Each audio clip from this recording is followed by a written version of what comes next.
Igbo bụ Igbo, ekene mụ na ekene nwoke, kene nwaanyị, kene ndị enu, kene ndị ana, kene ndị eze ọdịnala, kene ndị aka ji ọfọ, ndị ada ekenekwa m unu, ndị diọkpara ekenekwa m unu. Na-ekwusi na ive ọma na o megola ya na ọ bụrụ na ọ ya eme. Ọ mụ bụchi nwata Kwaku, nwa Sioma Mbala wee bịa ụwa. Ndị be anyị ekene m unu, si na ụmụ nnọọ na-esi m olu wee bata ka ntụpe unu azụ. Ndị be anyị si na iwe onye amarọ na ọ kalịlị ya. Nsogbu anyị nwere na n'Igbo kịta bụ na onye ọbụla sizi na omenala ka a na-eme. Onye zụkata afịa egi gbalie, ọ sị na omebego omenala.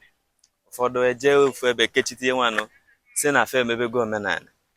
Ma ndị nke si ugwu Hausa achụnatala ọsọ bụ ndị omekome. Ha ncha niile anyị emebego omenala. Mana ụfọdụ amarọ ihe dị n'omenala a. Ndị mmadụ chọ n'ime omenala bụ iwelu nzu kpaa n'anya, ilisi agwa otu anyị kịta gaa ọjị, ọ bụ na imebego omenala. O nwere ihe dị n'ime ya bụ ime omenala ya. Ndị be anyị aghọtasịrị ya.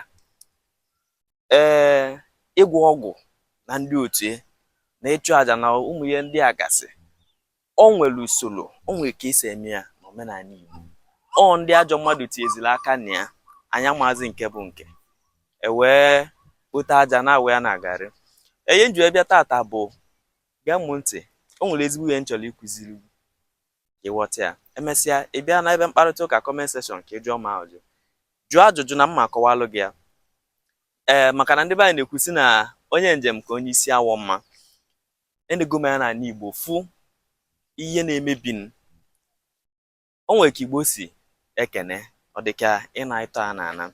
Ihe nji na-akọwa ya bụ maka ndị ya sị na chi nwata Kwaku na olu ndị iti na ọ na-asị na ọ bụ mmadụ na-ebịa ka mụ na gị kene. Ewepụtara m aka ekene ma ọ na-aga ịtọ. O nwee ka esi ekene n'ala Igbo maka ị na-ịtọ. Nke izizi dị ka ibie. A sị na ọ bụrụ ndị oyibo asị gị na iron sharpened iron, ọkwa kunsi asụ ya n'oyibo. Akụpe a nji n'aka, akụpe a nji n'aka, so onye nwere ike ijie wee na-ịtọ bụ onye ji ihe n'aka.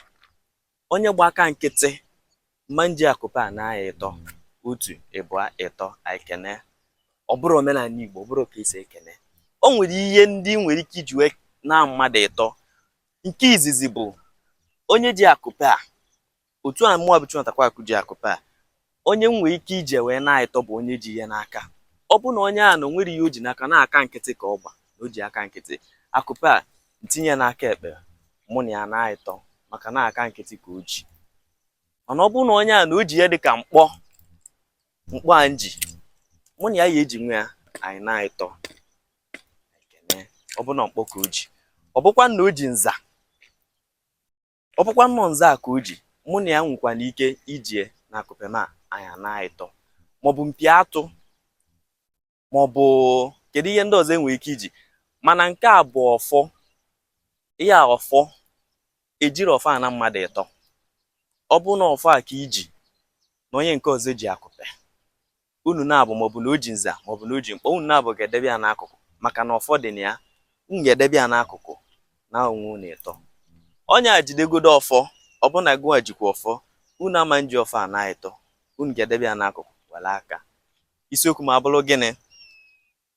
Ka ịmụta nke a taa, ama m na ị nwere ajụjụ ya ajụ, bịa na comment section ka ị jụọ. Ụfọdụ ndị okenye ga-asị gị na-asị, mana jụọ onye mara omenala Igbo, ọ ya agwa gị. Ejirọ ihe n'aka ana mmadụ aka onye gba aka nkịtị. Igbo bụ Igbo ka ọma meelụ na anyị. Ekene mụ na ọmụ bụ Nwata Kwaku, nwa Sioma Mbala wee bịa ụwa.